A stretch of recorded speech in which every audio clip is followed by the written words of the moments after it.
I didn't even realise that it was their 6th wedding anniversary until somebody mentioned it, and I thought, oh yeah, there wasn't much about it. No, I don't think it's a great... It began, strangely enough, with silence. Not the kind of silence that soothes, but the kind that scratches at the edges of the mind, leaving questions where answers should be. The 6th anniversary of Harry and Meghan's wedding passed with hardly a whisper, as though the world itself had forgotten what was once called a fairy tale union. No fireworks, no golden words of devotion, no carefully staged photographs to remind the public of the day. Windsor Castle echoed with gospel choirs and celebrity glamour. Only a faint acknowledgement here and there, the sort of absent-minded comment one makes when reminded of a birthday one had no intention of celebrating. Oh, yes, people said. It was their anniversary, wasn't it? It should have been a warning sign. For a couple whose entire existence once thrived on spectacle and attention, invisibility was unnatural. But that quiet moment became the soil in which a much darker story took root. For where silence reigns, suspicion flourishes, and into that fertile ground stepped Angela Levin. Angela Levin had long been a figure who could send shockwaves through royal conversations with a single phrase. Biographer, commentator, and provocateur, she had a reputation for dissecting the royals with the precision of a surgeon and the bluntness of a hammer. She had written books on them, analyzed their gestures, parsed their silences. And she had never been afraid to say aloud the things others only dared whisper. But this time, she reached deeper, cutting straight to the heart of the Sussexes' most carefully guarded secret: their children. Archie and Lilibet were supposed to be symbols of joy, continuity, and love. They were meant to embody the union that defied tradition and broke barriers, the children of a prince and an American actress who had rewritten the rules. And yet, from the beginning, nothing about their births aligned with the rhythms of royal history. There were no triumphant appearances on the steps of the hospital, no beaming doctors waving to cameras, no traditional medical bulletins assuring the nation that all was well. Instead, there was secrecy. There was a strange withholding, a deliberate refusal to do what every royal parent before them had done without question. At first, the world accepted it. Meghan and Harry said they wanted privacy, and privacy they were granted. But when privacy became secrecy, and secrecy became silence, the doubts began. Why no photographs outside the hospital? Why no witnesses to confirm the births? Why only carefully curated images, released weeks later, when the freshness of birth had long passed? Angela Levin did not just poke at these questions. She slammed them onto the table and demanded answers. She declared that speculation was no longer idle gossip, but a matter of accountability. If Harry wanted to silence the critics, if he wanted to prove once and for all that Archie and Lilibet were unquestionably his and Meghan's children, there was one simple way: DNA. A test. Cold, scientific certainty. Nothing more, nothing less. And yet, Harry refused. He railed. He thundered. He threatened lawsuits and hurled accusations at journalists and biographers alike. But he did not provide the one thing that would make the storm vanish. Every outburst, every lawsuit, every snarl of fury made him look less like a man confident in his truth and more like a man terrified of exposure. For if there was truly nothing to hide, why not take the test? Why not silence Angela Levin with facts instead of fury? The longer he resisted, the darker the whispers became. Levin herself went further, daring to voice what many had whispered only in private corners, that perhaps Lilibet was not Meghan's biological child at all. The mere suggestion was explosive. It was no longer about gossip magazines or idle chatter at dinner tables. It was about the very foundation of monarchy itself. For if Lilibet was not Meghan's, if surrogacy or substitution had been involved, then one of the Queen's celebrated great-grandchildren was not what the world had been told. The monarchy is not a celebrity brand. It is not an Instagram feed where image alone is enough. It is a constitutional institution built upon bloodlines, heritage, and the unbroken thread of lineage stretching back through centuries. Every royalty child born before had been presented with clarity, their legitimacy confirmed through public ritual. Kate Middleton had appeared, weary but radiant, on the hospital steps with all three of her children, continuing a tradition that reassured the public that their monarchy remained intact. Even Diana, whose life was filled with turbulence, had followed that ritual. But Harry and Meghan, they shattered it, and by shattering it, they left a void that suspicion rushed to fill. The whispers of surrogacy had never truly gone away. Observers recalled Meghan's pregnancy with Archie, noting the oddities of her baby bump, its sudden changes in size and shape, its strange stiffness in photographs. They remembered how the timeline of the pregnancy seemed uncertain, how photographs appeared staged, how nothing about the birth was ever truly confirmed. Those whispers had been dismissed, silenced as cruel speculation. But Levin revived them, giving them oxygen and credibility. She reminded the world that in the United Kingdom, surrogacy laws are not casual. They are strict, particularly when it comes to matters of inheritance and succession. If Archie or Lilibet were born via surrogacy, and if those arrangements were not transparent, the implications for their place in the line of succession were staggering. They might not even be eligible. And so the demand grew louder. If there was nothing to hide, let there be proof.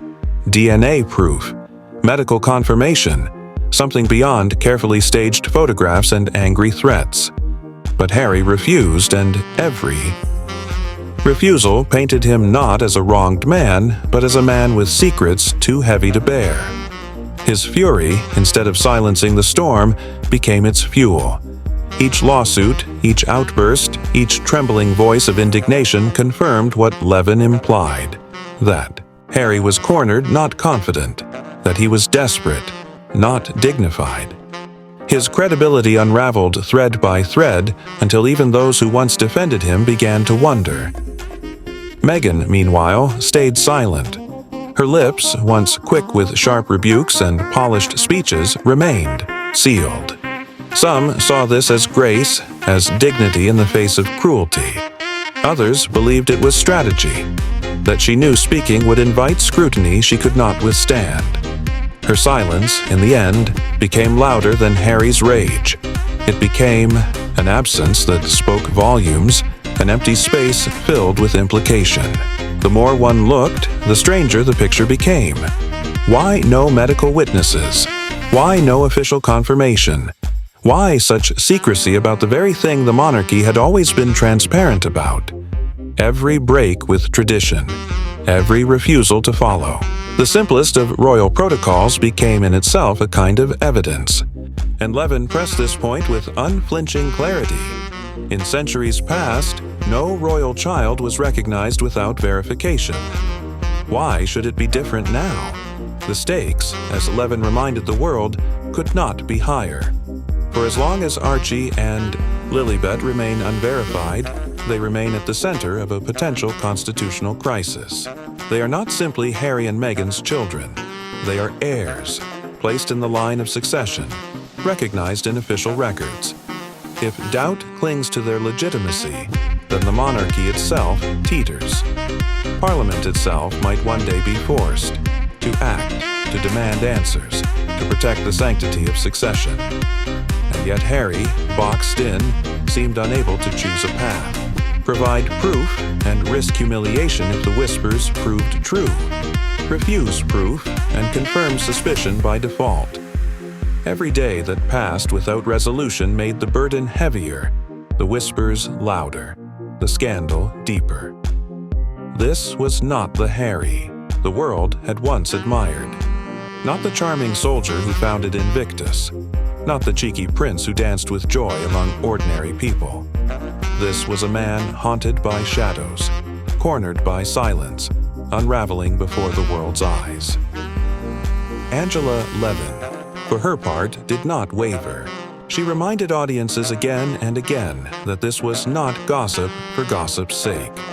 This was about accountability, about the legitimacy of children who may one day inherit roles of extraordinary importance. If the Sussexes wished to be taken seriously, if they wished their children to be respected, then they must submit to the same standards every royal before them had faced.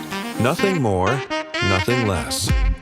The storm now is not just about Archie or Lilibet. It is about the very idea of trust, about whether the public can accept the word of two people who have broken every tradition of transparency, about whether fury is enough to smother doubt. And with each passing day, the answer grows clearer. It is not. Because in the end, Harry and Meghan's silence has become louder than any scandal. It has become a vacuum, and vacuums demand to be filled. Into that void, Levin's words have poured, shaping a narrative that Harry cannot escape. He can rage, he can sue, he can lash out, but until proof is provided, doubt will reign. And in royalty, doubt is poison.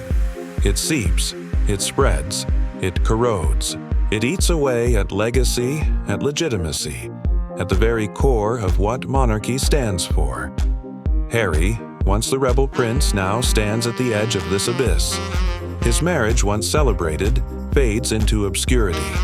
His children, once symbols of joy, are now the heart of a storm that could shake the monarchy itself. And his fury, once a weapon, is now a wound. The choice remains before him, stark and unyielding. Provide proof and face whatever truth emerges, or refuse and let suspicion consume everything he holds dear. Until then, the whispers grow louder, the shadows grow darker, and the world waits, breath held, for the moment when silence finally breaks. Because the greatest scandal of all is not what has been said, but what has not been answered. And until Harry and Meghan answer, their story will never be a fairy tale again. From the outside, it looked like the fairy tale of the century. A dashing prince, born into the most famous family in the world, marries a glamorous American actress and whisks her away from the rigid traditions of Buckingham Palace into a life of freedom under the California sun. It was supposed to be a love story, a bold break from history, the reinvention of royalty for a modern age. But the truth has always been murkier, darker, and far more complicated than the glossy Netflix trailers and heavily staged photographs suggested. And now, years after Harry and Meghan promised they would carve their own destiny, that carefully curated narrative has begun to unravel in the most devastating way imaginable. At the center of this unfolding storm is a woman who has long been one of the Sussex's fiercest critics. Angela Levin, a royal biographer with a sharp tongue and an even sharper pen. She has followed Harry's journey for decades, chronicled his highs and lows, and dissected his every choice with a mixture of fascination and skepticism. But nothing could have prepared the royal world for the bombshell Angela recently dropped, a claim so incendiary, so deeply personal, that it has sent Prince Harry into a fury unlike any he has ever displayed in public.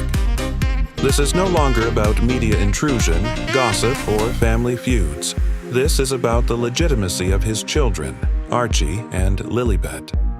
Angela Levin has dared to go where few have gone before. She has hinted, suggested, and now outright declared that there are serious, unanswered questions about the birth of Harry and Meghan's children. Whispers of surrogacy, mysteries surrounding medical records, speculation about whether the children are biologically Meghan's at all, and, by extension, whether they are truly of royal blood. For the House of Windsor, questions like these are not mere tabloid fodder. They strike at the very heart of monarchy itself: legitimacy, succession, the sacred idea of a bloodline that has endured for centuries. And for Harry, a man who has already abandoned his royal role but still insists on the titles and privileges for his children. This is not simply insulting, it is existential.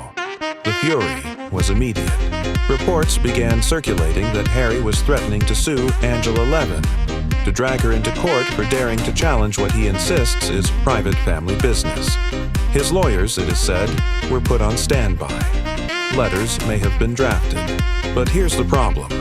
By threatening legal action, Harry may have stumbled into the very trap Levin set for him.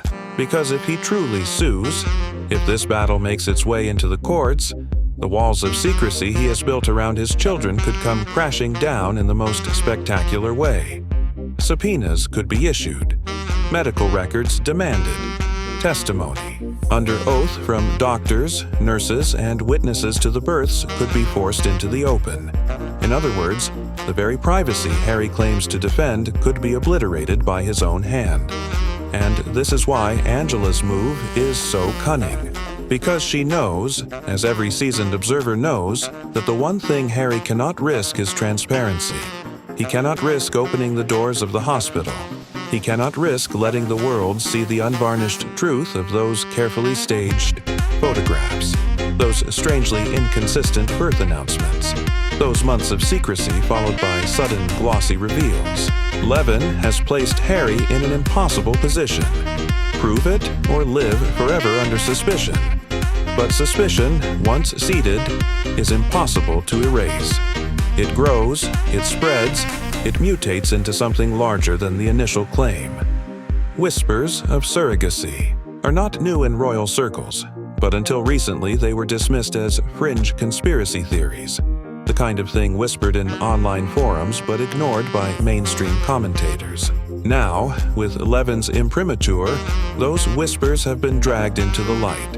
And once they are in the open, once they are attached to a respected royal biographer's name, they gain a legitimacy of their own. The timing, too, could not be worse for Harry and Meghan. Their star in Hollywood, once blindingly bright, has dimmed noticeably.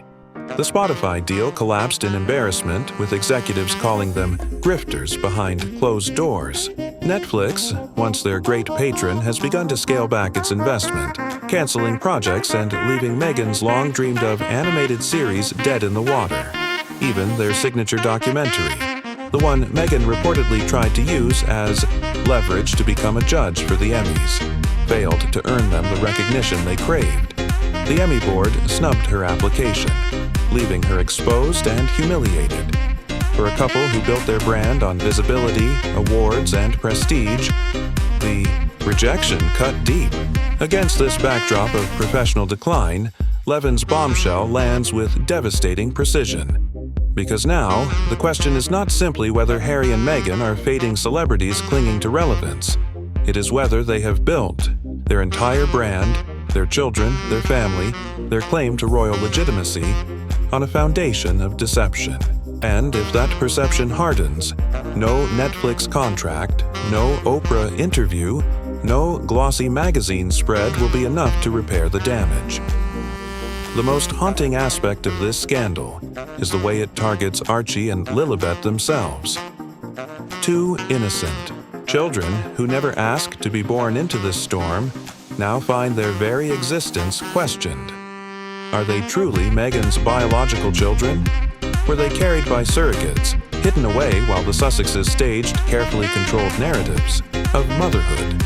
Are they legitimate heirs to the royal line, or are they symbols of a deception that could haunt the monarchy for generations? These are not harmless questions. They are daggers aimed at the heart of both a family and an institution, and Harry knows it. That is why his rage burns so brightly. That is why he cannot simply laugh off Levin's claims. That is why his threats of lawsuits feel less like strength and more like panic. A confident man, secure in the truth, would brush aside such rumors with ease. But a man haunted by what the world might discover if the curtains were pulled back? That man lashes out. That man threatens lawyers. That man trembles with fury because deep down, he knows he cannot allow the light to shine too brightly on the shadows. Every silence from Meghan only fuels the speculation. Every refusal to provide clarity looks less like privacy and more like concealment. Every staged photo, every carefully edited documentary, every self-pitying interview begins to look, in retrospect, like part of a vast performance designed to distract from the questions no one dared ask. until now. Royal insiders, speaking quietly to those who still listen, point to contradictions that are impossible to ignore. Why, they ask, if Harry and Meghan so desperately crave privacy, did they parade themselves before Oprah, spilling secrets to an audience of millions? Why, if they wanted to shield their children, did they allow Netflix cameras into their home, their family moments, their supposedly private spaces? Why, if they long to escape the glare of the monarchy, do they cling so desperately to the titles, insisting that Archie and Lilibet be recognized as prince and princess? To the public, it reeks of hypocrisy, and hypocrisy is the most poisonous scent of all. The ripple effects of this scandal are global. In Britain, whispers of constitutional crisis grow louder. In America, even once sympathetic outlets begin to raise eyebrows, questioning whether Harry and Meghan's carefully packaged brand of authenticity is in fact nothing more than manufactured theater. Every headline about Levin's claims only amplifies the sense of doubt. Every denial from Harry, every threat of legal action, only strengthens her hand. Because as Levin herself has pointed out, if her claims were baseless, Harry could laugh them off. He could dismiss her as irrelevant, ignore her entirely. But he does not. He rages. And that rage is more revealing than silence could ever be. Legal analysts warn of the dangers ahead. Should Harry push forward with his threats? Should this matter land in a courtroom, the consequences could be catastrophic. Imagine, they say, the humiliation of sworn testimony from doctors contradicting the Sussex narrative. Imagine the exposure of medical records revealing details that were meant to remain forever hidden. Imagine the devastating blow to a brand already teetering on the edge of irrelevance. What Harry seeks to bury could be forced into the light, under oath, with no spin, no editing, no sympathetic interviewer to soften the blow. And once that truth is out, there will be no going back.